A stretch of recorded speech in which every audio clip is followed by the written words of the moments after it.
શિયાળાની ઋતુમાં special food જે શેકીને ખાવામાં આવે છે કંદમૂળ,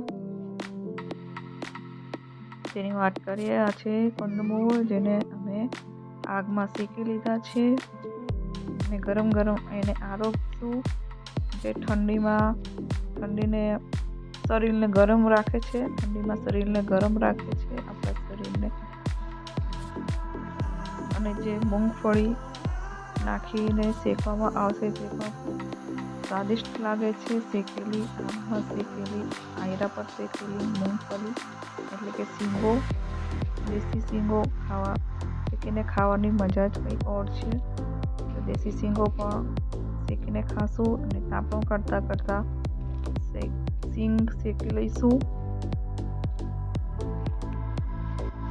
શીંગોને શેકાતા વાર લાગતી નથી, ખૂબ ઝડપથી શેકાઈ જાય છે.